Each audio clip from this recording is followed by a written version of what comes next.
I tightened the last fitting on the yacht's tap, the brass still warm from the sun, when Derek sneered at me. "Plumbers don't belong here," he said, his voice dripping contempt. He didn't see me as a man, or even as a father-in-law, just a tired pensioner, fumbling around with tools, pretending to belong in a world that wasn't mine. His laugh cut through me like a blade. He thought I was pathetic, clinging to a rented dream, desperate to impress. But I met his eyes, steady, unflinching, and told him the truth. "This is my yacht." For a moment, the world went still. Their faces froze, twisted between disbelief and shock. That moment alone almost made the years of silence, the months of planning, worth it. But that was only the beginning. The serenity gleamed in the afternoon light, every brass fitting catching the sun like scattered coins across a kingdom I had built in secret. I stood near the railing, hands behind my back, my pulse pounding as I watched my family walk up the gangway. Newport Marina stretched wide around us, a forest of masts swaying gently in the May breeze. The air carried salt and expectation. My chest felt tight. 2 months of preparation, all leading to this. Derek stepped aboard first. His loafers clicked against the teak deck like the sound of judgment. His eyes roamed over the yacht, the polished chrome, the leather seats beneath the canopy, the instruments glowing inside the pilot house. His jaw slackened for a heartbeat, but then his smirk returned, sharp as ever. Well, he said, stroking the butter-soft leather. "How the hell did you afford this floating palace, Ronald?" "Ronald. Always Ronald. Never Dad. Never even Ron." He spoke my name like it was dirt in his mouth. Lindsay followed close, clutching her designer handbag to her chest like a shield. She couldn't even meet my eyes. "Dad, please tell me you didn't blow your retirement savings on this," she whispered, her cheeks red with embarrassment. That tone, I'd heard it before.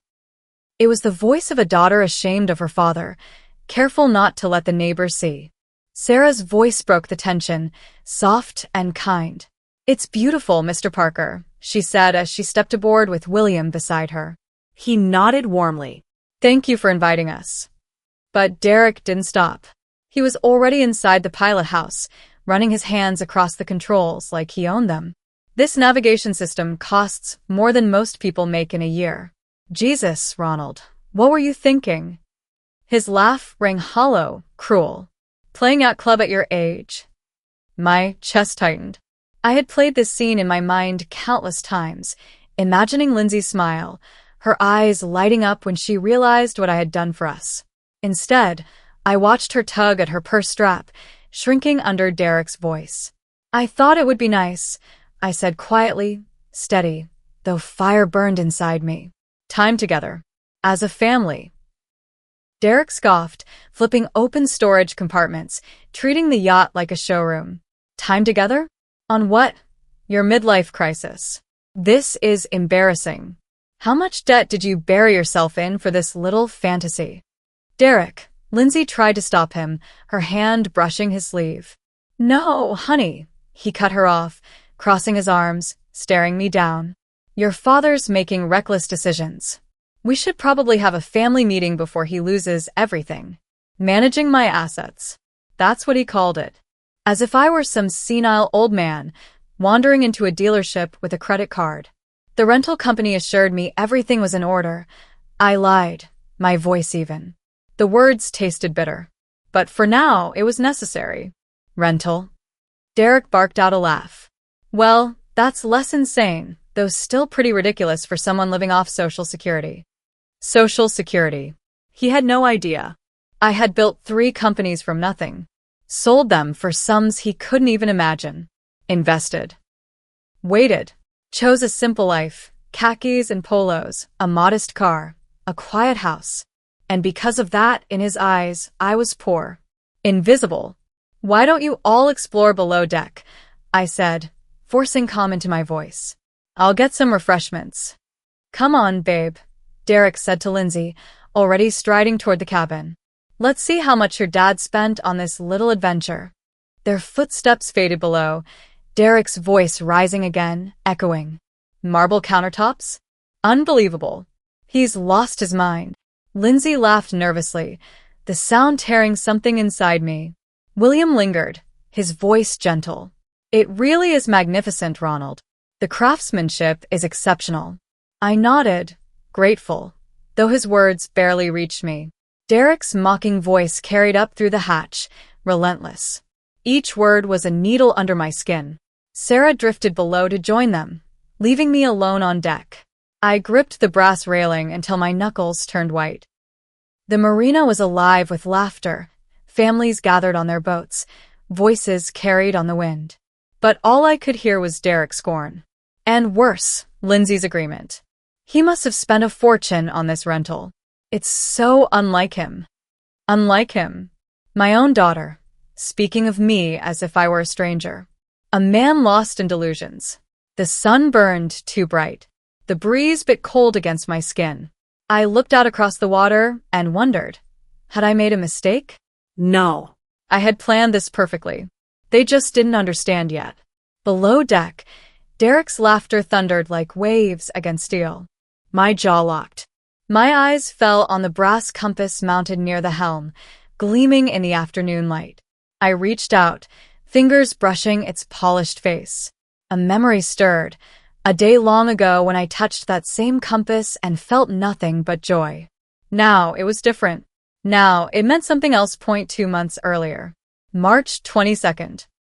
I remember the scent of polished wood and salt lingering in the air of the showroom at Maritime Luxury Yachts. I wore my best navy suit, the one I'd saved for weddings, graduations, the rare occasions where I still wanted to feel sharp. My shoes were shined, my tie knotted with care. On the outside, I looked like any man about to make the biggest purchase of his life.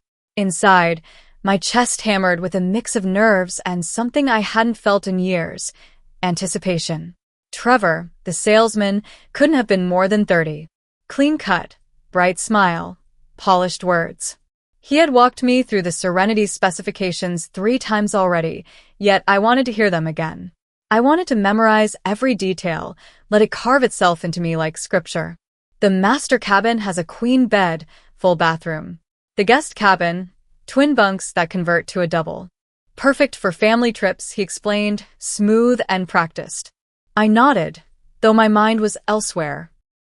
I pictured Derek's smug face faltering when he realized there was a private space just for him and Lindsay. I imagined my daughter softening, surprised, maybe touched that I had thought about her comfort down to the smallest detail. The Serenity stretched 42 feet of pristine fiberglass and chrome, glowing under the showroom lights like something alive. My fingers brushed against the brass compass, cool and heavy under the artificial glow. I thought of grandchildren not yet born, their small hands in mine, teaching them to find the North Star. And the financing terms, you're certain? I asked, though the decision was already made. In my jacket pocket sat a folded check for $2.8 million. A sum Derek couldn't begin to imagine I had access to. Trevor's smile widened. Absolutely, Mr. Parker. Full payment today, and after inspection and registration, the Serenity will be yours. Your family is going to love the surprise. My family. The words echoed in me like a prayer. I had been planning this moment since Lindsay's last birthday. She had been quiet that night, worn down by Derek's endless complaints about money. At one point, she had sighed, almost to herself. I wish we could just escape on a boat somewhere. I had clung to those words. That night, the seed of an idea was planted, a sanctuary on the water. A place where laughter could return, where Derek's voice would be drowned out by waves and wind, where I could give my daughter back something she'd lost. I'd like to make a few personal touches, I told Trevor. Family photos in the main cabin. A sound system for dinners. Little things that make it ours. Of course. Our design team can handle it, he said. I signed each page slowly, deliberately, my hand steady even as my pulse raced. This wasn't a purchase. It was an act of faith. A leap into something bigger than myself. The funds came from Margaret's life insurance, money I had guarded for years, waiting for a purpose worthy of her memory. What could be more meaningful than healing the distance between father and daughter? Trevor placed the keys in my palm. Two small, unremarkable pieces of metal. But in them I felt power, hope, the weight of 2 months of planning. Will you be taking possession today? He asked. Next month, I said, already picturing their faces. I'll let them believe it's a rental. Then, once they've fallen in love with it, I'll reveal the truth. In my mind, I saw Lindsay's eyes welling with tears, her voice breaking with gratitude. Maybe even Derek, forced into silence by respect he could no longer deny. In that showroom, holding those keys, I felt younger, stronger, more alive than I had in years. My quiet, modest life had been a disguise. No one, especially Derek, suspected what I was capable of. The surprise would be perfect. Your daughter is going to be proud, Trevor said, shaking my hand. Proud. The word had stayed with me, warm and fragile, as I stepped out into the March air that day. Now, standing on deck with the harbor stretched wide around me, that memory dissolved like fog in sunlight. Derek's voice rose from below deck, sharp and mocking. I felt something hardening inside me. The hope that had carried me for 2 months was cooling into something colder. A man could give his family the world, but gratitude was never guaranteed. Footsteps echoed up the stairway. I straightened, jaw set, my hand still tight around the brass railing. William appeared first, his expression calm, measured. His fingers traced the polished handrail like a craftsman inspecting fine work. Ronald, he said with quiet conviction, this is magnificent. The craftsmanship, extraordinary. You've chosen something truly special. His words landed like water on fire, soothing the sting. Sarah followed, her silver hair catching the afternoon sun, her cardigan fluttering in the breeze. The woodwork below, it's stunning, she added warmly.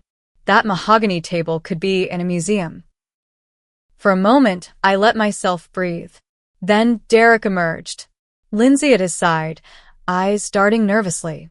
Derek's lip curled into that familiar smirk. Yeah, well, when you're spending someone else's money on a rental, might as well go big, right? He swept his hand across the yacht, mocking grandeur. Dad probably spent more on this weekend than Ronald makes in 6 months. The words hit harder than a fist. I felt the blood drain from my face. William's shoulders stiffened. Sarah's smile faltered. Lindsay laughed, light, nervous, sharp as glass. The sound I had grown to dread. Derek, William said, his voice low with warning. But his son brushed it aside, already fiddling with chrome controls, tapping buttons, testing the sound system like a boy playing with toys. Top of the line, he muttered, his voice laced with derision.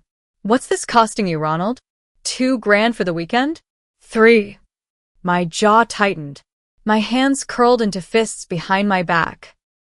3,000 wouldn't cover the monthly dock fees. That's what I thought as Derek smirked, tossing out his guesses like a man tossing scraps to dogs.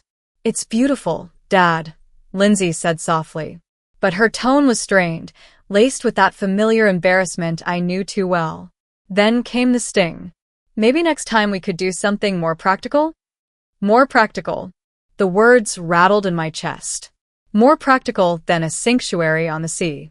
More practical than a gift forged from Margaret's memory. More practical, like mini-golf. Like a chain restaurant, where a modest father belongs. I forced my voice steady. Shall we head below for lunch? I've prepared some refreshments. Lunch on the yacht. Derek clapped his hands with a mock flourish. Living the dream, Ronald. Too bad it's only for the weekend. William's frown deepened, the lines around his mouth etching with quiet disappointment. I ignored Derek and led them below deck. The cabin opened before us, polished mahogany gleaming under warm lights. The dining table shone like a jewel, set with bone china, crystal glasses, silver utensils, each detail carefully chosen, a stage for the family I had hoped to reclaim. Sarah's breath caught. Oh my, Ronald, this is lovely. You've gone to such trouble. No trouble at all, I said, pulling out chairs for the women, hiding the storm gathering in my chest. Sarah sat gracefully, eyes alive with genuine admiration. Lindsay lowered herself onto the edge of her chair, her posture nervous, her gaze darting anywhere but mine. Derek remained standing, his eyes locked on the bar. He picked up a bottle of aged scotch, rolling it in his palm like treasure he might pocket. Fully stocked. Premium brands, too. This bottle alone is worth more than some people's car payments. Derek. William's voice was firmer now, but his son brushed it off with a grin. I'm just appreciating the finer things. Not everyone gets to play millionaire for a weekend. His words spread like smoke, bitter and suffocating. Sarah adjusted her napkin with trembling hands. William studied his son with quiet, contained disapproval. Lindsay flushed red, torn between loyalty to her husband and shame for me.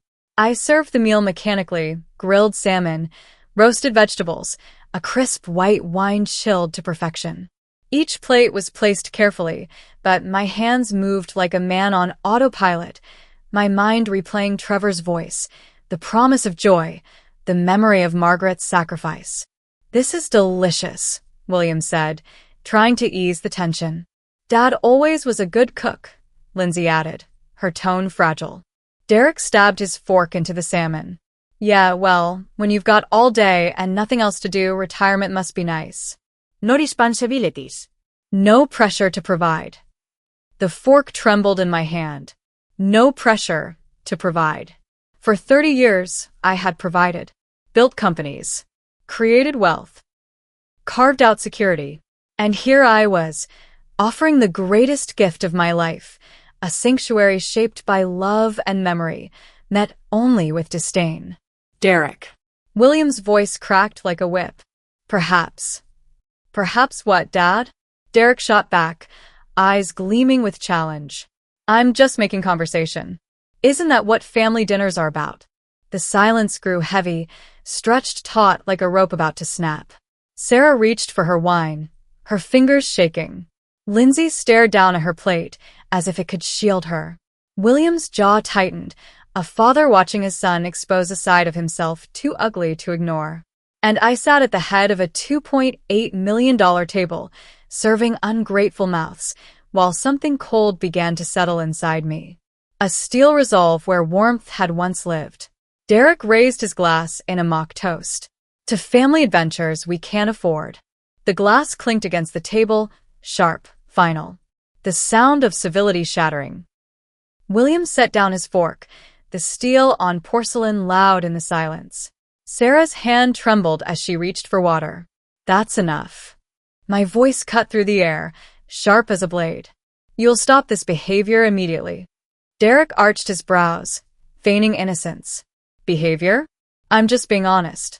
Someone in this family has to acknowledge reality. The reality, I said, each word deliberate, cold, is that you are a guest on this yacht. You will show respect, or you will leave. Lindsay gasped softly. She had never heard me speak to Derek like this. Neither had he. For the first time, his smirk faltered. Just for a breath. Guest. Derek barked a laugh, brittle at the edges. Come on, Ronald. We're family. I can't express concern about your financial decisions. Your concern, I said, setting down my utensils with careful precision, sounds a lot like mockery. William cleared his throat, uncomfortable. Son, perhaps we should. Perhaps what? Derek snapped. His composure slipped, his voice rising. Pretend Ronald isn't making reckless choices? Pretend this yacht isn't way beyond his means. He gestured wildly, sweeping across the gleaming cabin. Look at this. The rental fees alone could pay for his groceries for months. His eyes cut into me, calculating, weighing worth against his warped perception of my life. I could see it, his judgment, his arrogance, the conviction that I was a man out of his depth. He leaned back in his chair, arms crossed, smug and sure. I built an IT consulting firm from nothing. I understand money. I understand value. And this. He waved his fork toward the crystal and china. This is someone pretending to play in a league where he doesn't belong. Sarah's face drained of color. And in that moment, I felt something inside me harden to stone. William's knuckles whitened as he twisted his napkin, silent fury etched into his face. Even he could see it now. His son had crossed a line that couldn't be uncrossed. But then, out of the corner of my eye, I caught it. A nod. Small. Almost imperceptible. Lindsay. My daughter. She agreed with him. The world shifted under my feet. After everything I had given her, years of sacrifice, the countless late nights, the unspoken love she never had to doubt, she chose his side. She looked at me and saw not a father, but a pathetic old man pretending to wealth he didn't have. The betrayal pierced deeper than any of Derek's cheap barbs. I think, I said, my voice low, flat, dangerous. You should excuse yourself from this table. Derek's laugh sliced the air like shattered glass. Excuse myself? From a rented yacht. He shoved back his chair, the legs screeching against polished wood. Maybe I will. Feels a little stifling in here. He strode toward the stairs, pausing just long enough to twist the knife. Don't worry about cleanup, Ronald. I'm sure the rental company has people for that. Wouldn't want you to strain yourself. His footsteps echoed above, heavy, deliberate, claiming space that was not his. Silence swallowed the cabin. Only the groan of the yacht against its moorings filled the void. Ronald, William finally said, his voice thick with humiliation. I apologize. That was unacceptable. Inexcusable, Sarah added quickly, her eyes shimmering with tears. I don't know what's gotten into him. But Lindsay remained mute, eyes locked on her salmon, as if her plate might offer escape. When she finally looked up, her gaze was defensive, sharp. He's just protective of our finances, she murmured. We've been talking about buying a house. Money is tight. And then seeing this, she gestured helplessly around the elegant cabin. It's hard to understand the priorities. The priorities. Her words landed like a blade. My priority had been this family. To give them a memory they could hold on to. A bridge to bring my daughter back to me. Her priority was protecting Derek's fragile ego and illusions of superiority. I rose slowly, my hands steady though my chest quaked. I gathered plates with mechanical care. Of course, I said. I understand completely. But I understood far more than she realized. I understood that my father's heart had been naive, that love alone was not enough to soften contempt. That respect could not be bought with gifts, no matter how extravagant. And I understood something else too. Derek had just made the worst mistake of his life. Above deck came the sound of cabinets opening and slamming shut. Derek was prowling, exploring what he believed was a rental, making himself at home on something he thought belonged to someone else. The irony might have amused me if it hadn't stoked my rage.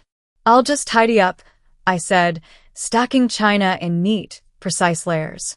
Why don't you all enjoy the air on deck? One by one, they left me alone.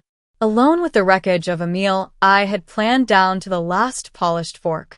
I let the rage consume me for one perfect, unbroken second. Then I began to plan. Derek thought he was playing games with the man beneath him. He was about to learn how wrong he was. His footsteps thudded above, still heavy, still deliberate, each step filled with the pride of a man who thought he had won. But I recognized the look in his eyes when he'd left the table. I had seen it before in boardrooms. Men convinced they had the upper hand, right before the ground disappeared beneath them. I should probably check on him, Lindsay said softly, half rising. Let him cool off, William replied, voice weighted with disappointment. He needs time to think. Sarah reached for my hand. Her touch was warm, trembling. Ronald, I'm so sorry. I don't know what's gotten into him lately. But I knew. Derek could not stand boundaries. Men like him pushed, tested, twisted until they found weakness. He wasn't cooling off up there. He was probing. The footsteps stopped. A door creaked open. A soft click shut. He was inside a room he had no business entering. He's under pressure at work, Lindsay offered, her voice small. The consulting business is competitive. William's eyes narrowed. He didn't buy it. Neither did I. Pressure is no excuse for disrespect, he said flatly. I stayed still, listening. The faint rush of water. Cabinets creaking. The metallic scrape of something shifting. Derek wasn't just wandering. He was searching. His movements were purposeful. Too purposeful. Shall we take coffee on deck? Sarah suggested suddenly, her voice too bright, desperate to lift the mood. Excellent idea, I said, forcing calm, though my ears were tuned to every sound above. The metallic grinding stopped. A cabinet closed. Footsteps returned. A few moments later, Derek reappeared at the top of the stairs. He descended slowly, composed, almost serene. Sorry about that, he said smoothly, sliding into a seat as though nothing had happened. Just needed a moment to appreciate the craftsmanship. This really is an impressive boat. His smile was casual but wrong. Too polished. Too rehearsed. The reversal sent alarm bells ringing in me. Something had changed. Something I couldn't yet see. Derek didn't apologize. He didn't admit he was wrong. And he sure as hell didn't mean a single compliment dripping from his mouth. The man who'd been mocking me minutes ago now wore the smug calm of someone convinced he'd shifted the game in his favor. Feeling better? William asked carefully, as though testing thin ice. Much. Derek lifted his water glass, smiling faintly, looking far too pleased with himself. Actually, I was thinking maybe I should help with the cleanup. Least I can do after, well, you know.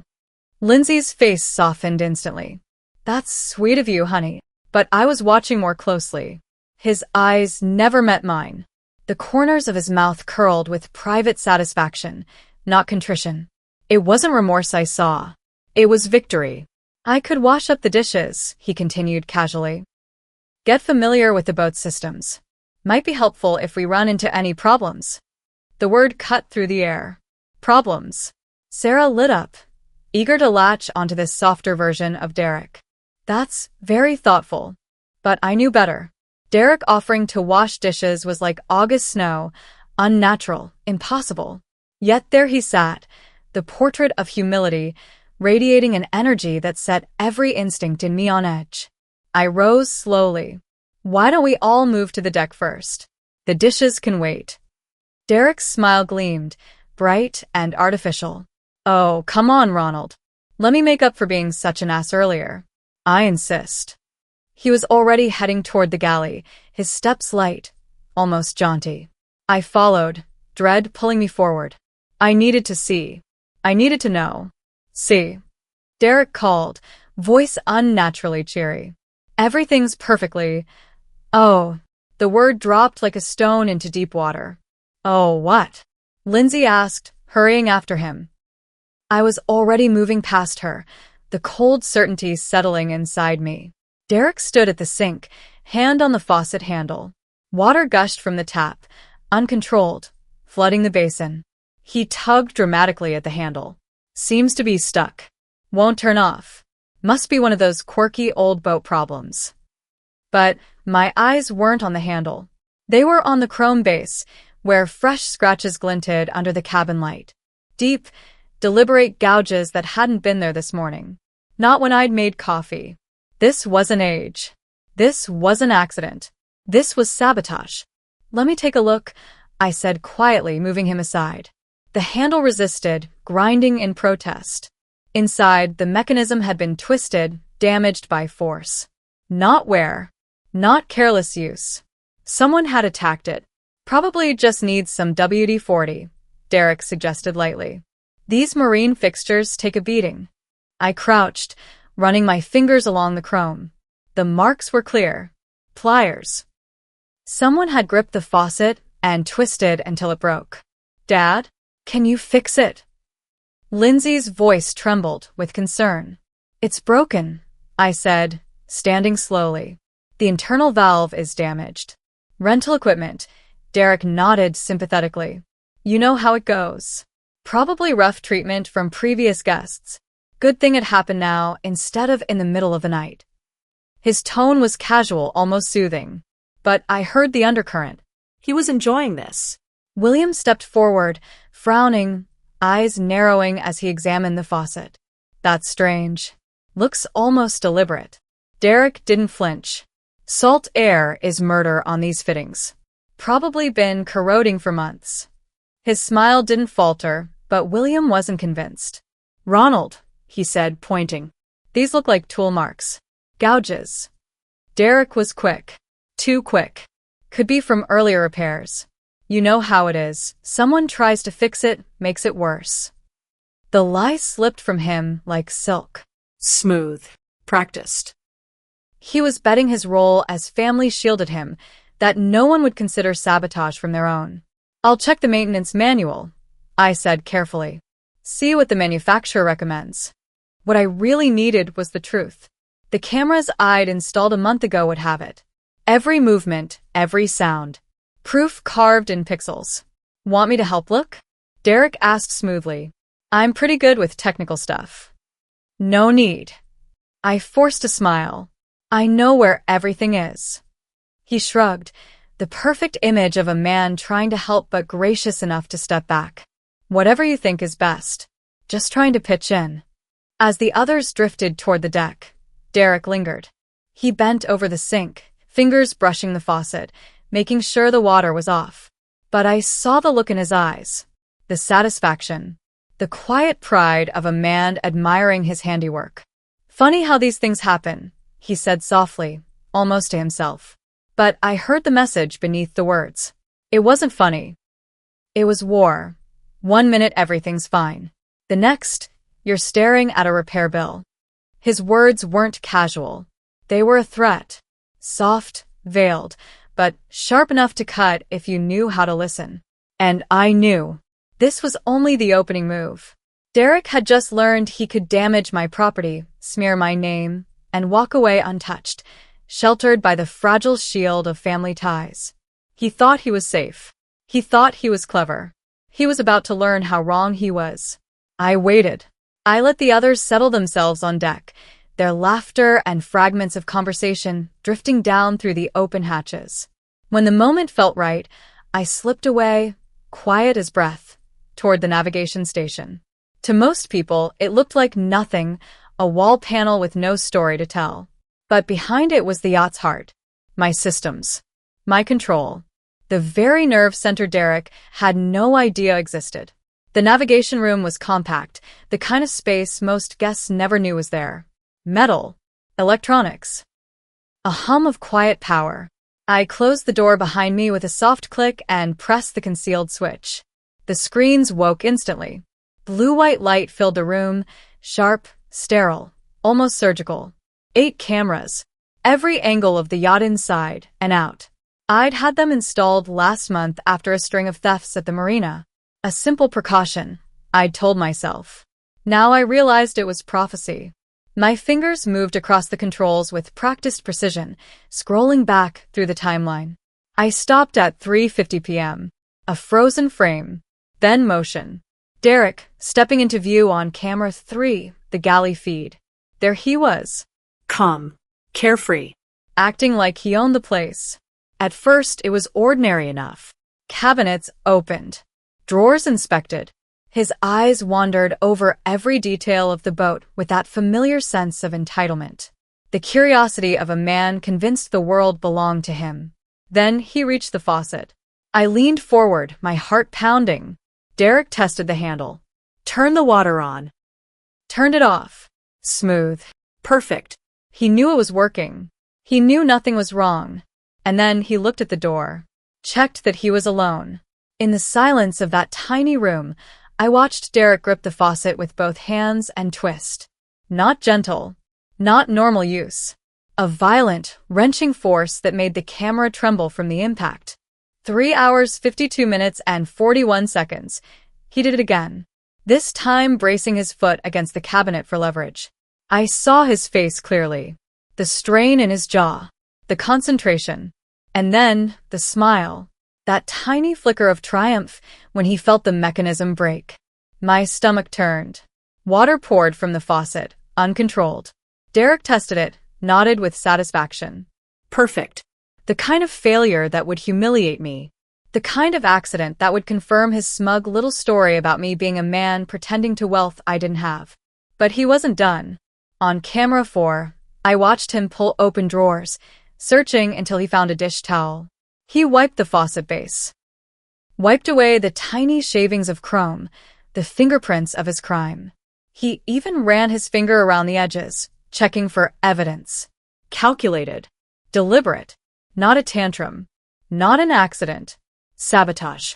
At 3 hours 54 minutes and 12 seconds, Derek stepped back, smiling wider now, admiring his handiwork like an artist before a finished painting. He'd found a way to put me in my place. To prove to everyone that Ronald Parker, the old fool who rented a yacht, couldn't maintain the illusion of class for long. But what Derek didn't know was that I'd been watching, recording, preserving every second. I slid a portable drive into the console and copied the footage. The files transferred quickly, the evidence loading into that small rectangle of plastic and metal. When it was done, I pulled the drive free and slipped it into my pocket. It felt heavier than it should have, like the weight of truth itself. From the deck above, Derek's voice carried down. Fake concern, syrupy sweet. I hope Ronald isn't having too much trouble with that boat problem.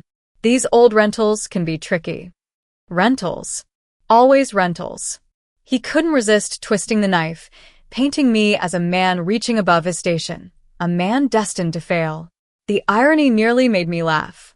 If it hadn't been so infuriating. I powered down the monitors and stood still in the dark. The yacht rocked gently, water lapping against the hull, a rhythm as old as time. My jaw tightened. Evidence without strategy was nothing. Derek had handed me the ammunition, but the timing would make the difference between chaos and justice. Footsteps overhead reminded me my window was closing. I moved quickly, opening the tool locker, choosing what I needed. A precision wrench set. Pipe sealant. Marine tools I'd trusted for years. My hands moved automatically, but my mind drifted. The faucet could be fixed. Of course it could. Marine fixtures were built for abuse far worse than Derek's petty sabotage. But as I knelt by the broken mechanism, memories flooded back. Every time I'd fixed something for Lindsay. For Derek. For their home. Their car. Their lives.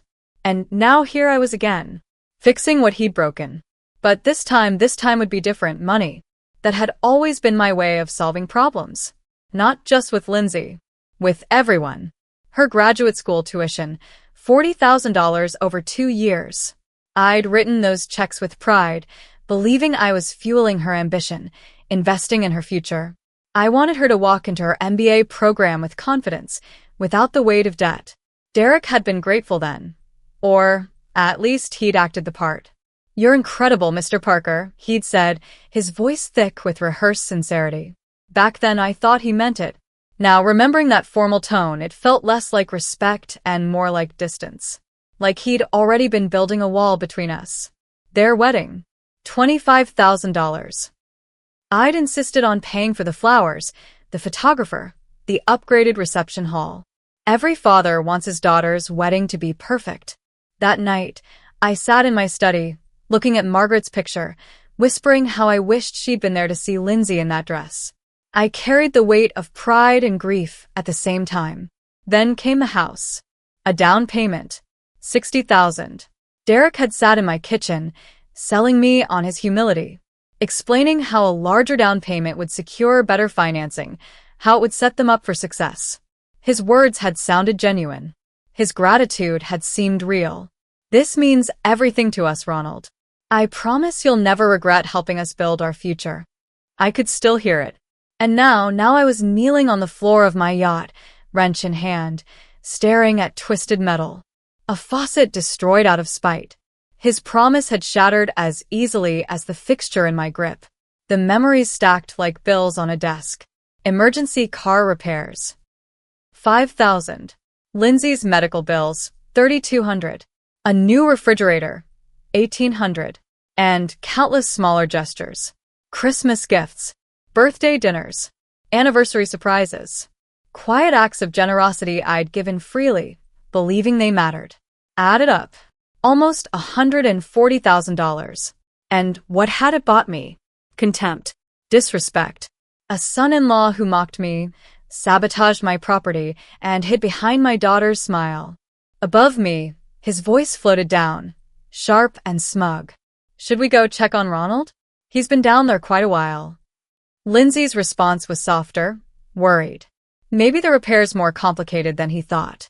More complicated. If only they knew. Everything was more complicated than it looked. The yacht they thought was rented. The man they thought was small. The wealth they assumed I didn't have. The truth they'd never stopped to consider. I slid new gaskets into place, tightening each piece with calm precision despite the storm raging inside me.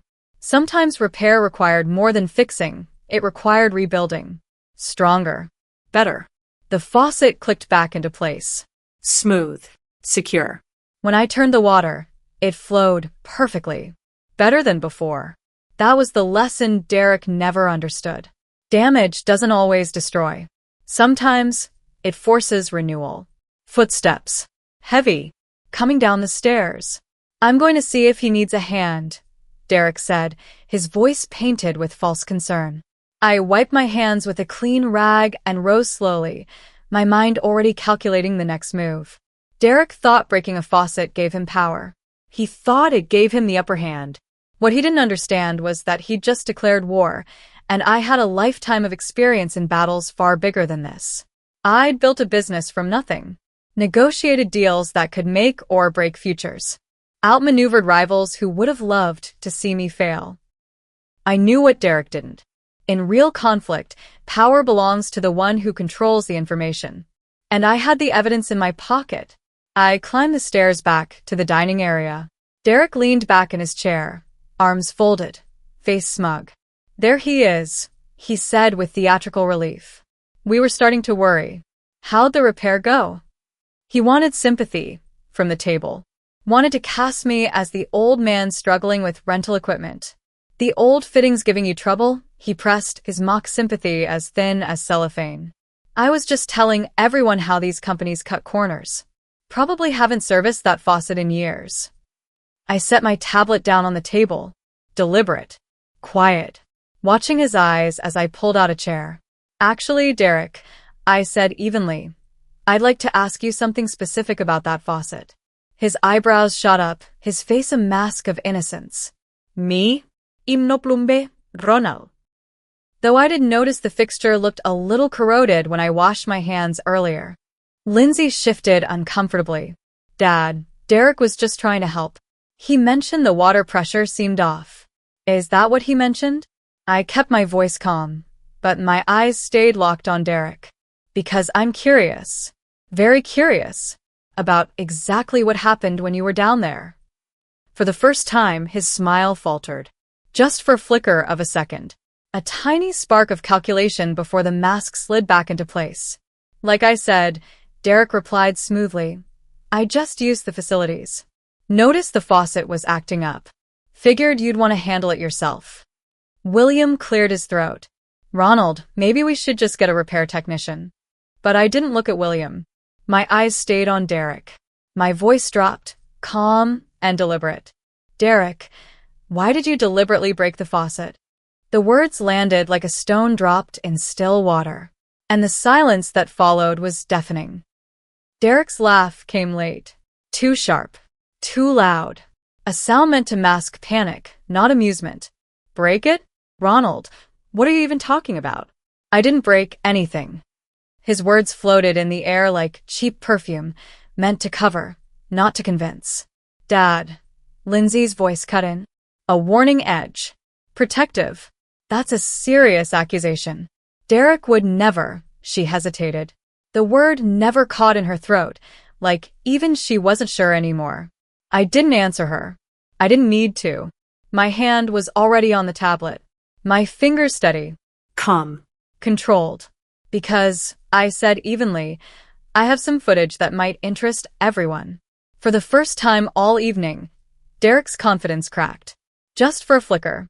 A twitch of muscle near the eye. A shadow crossing the mask. Footage. His voice tried for steady, but couldn't hide the tremor. What footage? The yacht has a security system, I replied. Calm. Almost conversational. 8 cameras. High definition. Audio. Very thorough coverage. The words sank into the room like lead dropped into water. Silence. Tense. Stretched tight. Derek swallowed hard.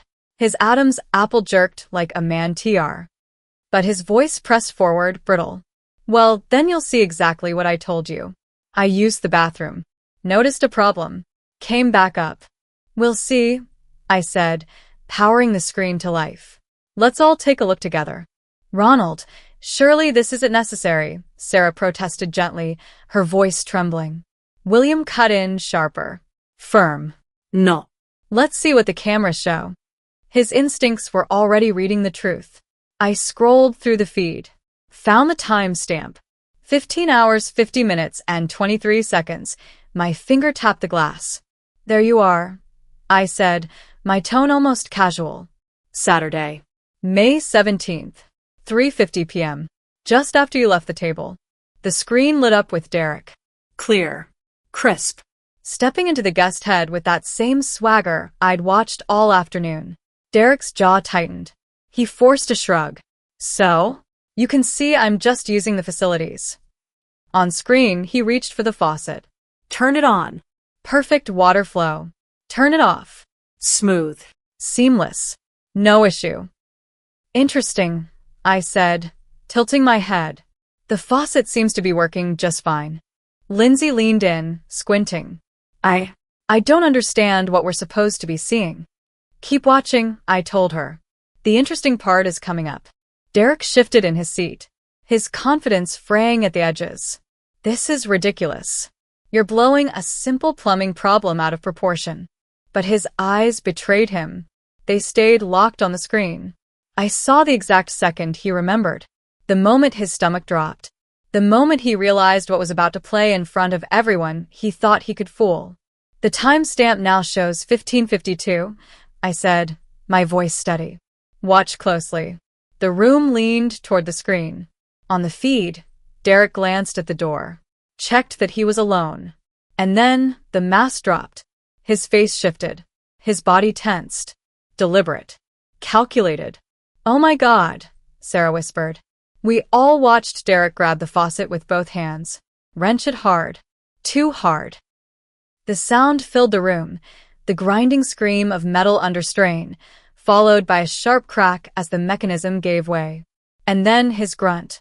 That satisfied exhale. The sound of a man proud of his destruction. Derek. William's voice snapped across the table, sharp as a whip.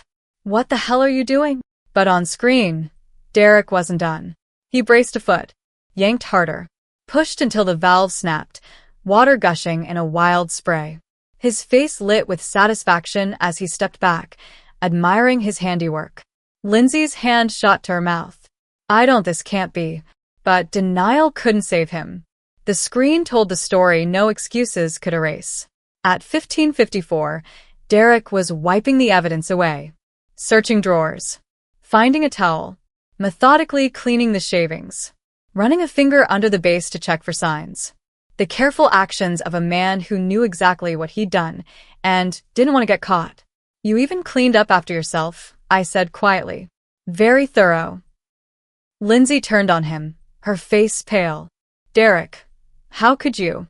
This is Dad's rental. He'll have to pay for damages. Her words twisted in my chest. If only she knew the truth about whose yacht she was standing on. But I said nothing. Not yet. Derek's face had drained of all color. It's not what it looks like. I was trying to help and it broke. I panicked.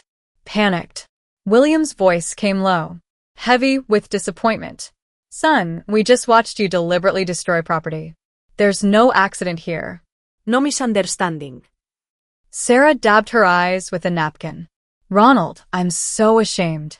I don't know what to say. Derek tried one last desperate defense. The faucet was defective. I barely touched it. These old boats. Derek. I cut him off. Calm. Quiet. Deadly certain. I stopped the video. Turned the tablet toward him. Would you like me to play it again? Perhaps in slow motion this time? We can count exactly how many times you wrenched the handle before it broke. The silence that followed was heavier than words. Derek sat frozen. His own face stared back at him from the tablet, caught mid-grin, savoring the damage he had caused. The evidence was undeniable. His satisfaction. His sabotage. his truth. I think, William's voice broke the silence. Slow. Heavy, tainted with disgust. We need to talk about this. Very seriously. That was it. The last thread holding Derek together snapped. Fine, he barked. Yes, I broke the damn faucet. You happy? But can you blame me? His voice grew louder, uglier, fueled by bitterness. Ronald's been strutting around like some yacht club millionaire all day, renting boats he can't afford, acting like he's above the rest of us, making us feel small. The admission landed like a toxic cloud. It stunned even him. For a moment, he looked almost startled by his own words, as if he hadn't meant to say them out loud. Lindsay stared at her husband with wide, hollow eyes, as though she'd just discovered she was married to a stranger. You did this on purpose? Her voice shook. To hurt my father? To teach him a lesson about money? Derek's face twisted. His mask was gone now.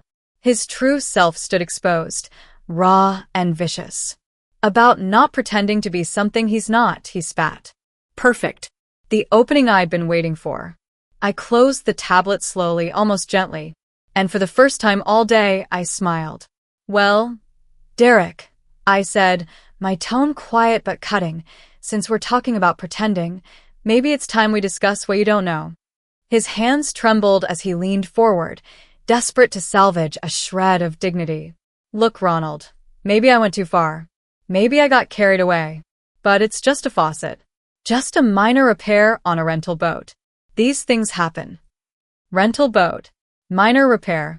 His words lingered in the air like smoke after a lightning strike. You're absolutely right, I said, calm, measured, watching his face shift. This isn't about a faucet.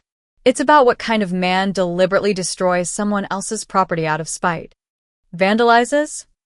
Derek shot back, his voice breaking slightly. Come on, that's extreme. I was frustrated. Maybe I used too much force. But perspective, Ronald. We're talking about a weekend rental here. William shifted uncomfortably. His face was pale. His voice low. Son, we all saw the video. There's no excuse. Dad, please. Derek snapped. His mask crumbled further with every word. I made a mistake, okay? But Ronald's acting like I burned his house down. It's a rented yacht. Insurance covers it. The owner's probably some rich guy who won't even notice. They just write it off. Rich guys like the owner. The irony was perfect. Too perfect. It was almost laughable. You keep bringing that up, I said softly. The rental. The insurance. The financial burden on the owner. Well, yeah, Derek said, straightening, sensing ground to stand on. You're obviously stretched thin, Ronald. This whole fantasy, this yacht club charade, it's not sustainable. You're embarrassing yourself. Lindsay winced. Derek, stop. Someone like me? I repeated, letting the words hang. No offense, Derek said, his arrogance rekindling. But let's be real. You're retired. What? A plumber? A carpenter? Living off Social Security? And here you are pretending to be something you're not. It's pathetic. The air split. Sarah gasped. William's face flushed deep red, torn between shame and fury. But Derek wasn't done. He gestured around the cabin. This is for people who actually earned it. Not for guys like you. You belong on a fishing boat. Maybe a pontoon if you save up. But not this. Not here. The silence that followed was absolute. The ocean itself seemed to hold its breath. I rose slowly. My movements calm. My voice clear as morning air. Derek, this is my yacht. The words landed like a hammer on stone. His mouth fell open. Closed. Open again. Nothing came out. Lindsay gasped, her hand flying to her chest. William's jaw slackened as though struck by lightning. You're what? Derek's voice was barely a whisper. My yacht, I repeated. I bought it in March. 2.8 million. Cash. The color drained from Derek's face, so fast I thought he might collapse. That's not possible, he stammered. The Serenity is registered in my name. Coast Guard has the documents. Marina keeps my card on file for slip fees. Insurance lists me as sole owner. I let each fact hang before continuing. I purchased it as a gift. Lindsay finally found her voice. A gift? For who? I looked straight at Derek. Watched the dawning horror spread across his face like sunrise over a graveyard. For you and your husband, I said simply. Today was supposed to be the surprise. Pretend rental first, then reveal the truth. It was yours to keep. Lindsay's sound. A half sob, half gasp, cut through the stillness. Derek was ghost white. His mouth opened, but no words formed. 2.8 million, William murmured. His voice heavy. You were going to give them a yacht worth 2.8 million? And another 140,000 in support over the years, I added. My tone even. Almost casual. Graduate school. Wedding. House down payment. Emergencies. I kept track. Carefully. Derek's lips trembled. We had no idea. No, I said quietly. You didn't. You had no idea the plumber you mocked all afternoon was planning to hand you a yacht worth more than most homes in this country. The irony settled thick in the air. The man who had spent the day tearing me down had been standing on the edge of unimaginable generosity, and he destroyed it with his arrogance. Ronald, Sarah whispered, tears streaking her cheeks. We're so sorry, but I didn't look at her. My eyes stayed on Derek. Watched him drown in the realization of what he'd thrown away. I corrected softly. I was planning to give you the yacht. Derek's face shifted like a storm front. Shock, disbelief, calculation, then raw panic as the truth closed in around him. His chair scraped against the floor as he lurched forward. Wait, he blurted. You said was planning. That doesn't mean it's over. We can work this out. Right? Now that I know the truth, now that I finally understand. I leaned in, my voice calm, deliberate. Now that you understand the situation, tell me, Derek, what exactly is it you understand? That I made a terrible mistake, he stammered, his voice thin with desperation. I had no idea this was your yacht, Ronald. If you'd known I owned it, I cut him off, my words slicing through the air. You would have treated me with respect. Is that what you're saying? The question hung heavy. He couldn't answer. His mouth opened and closed like a fish gasping on the dock. I pressed on.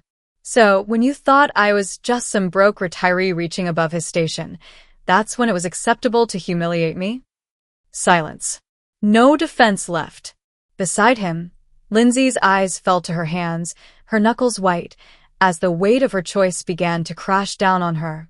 For the first time, I saw her questioning the man she had chosen over her own father. That's not what I meant, Derek sputtered. The stress of work, and then seeing you spend so much on this rental when what? William's voice sliced through him like a blade. His tone was sharp, stripped of patience. When you decided your father-in-law needed to be taught his place? Sarah wiped at her eyes with a tissue, shaking her head in disbelief. Derek, how could you? Ronald has been nothing but generous to this family. I know that now, Derek cried. His voice cracked, laced with desperation. But we can fix this. I'll pay for the faucet. I'll pay for a full renovation if you want. We can put this behind us. I walked toward the yacht's wide window. Outside, the harbor glistened with sunlight, boats rocking gently as families laughed, children splashing in the water. No sabotage. No venom. Just joy. A scene untouched by the ugliness festering inside this cabin. The faucet is already repaired, I said quietly, still gazing out. Took 20 minutes. Marine fixtures are built for abuse. They have to be, even the deliberate kind. Derek's voice rose behind me, desperate. Then what's the problem? No harm, no foul. Right? I turned to face him, my expression unflinching. The problem, Derek, is that you showed me exactly who you are when you thought I was beneath you. You didn't choose kindness. You chose cruelty. That's not a faucet problem. That's a character problem.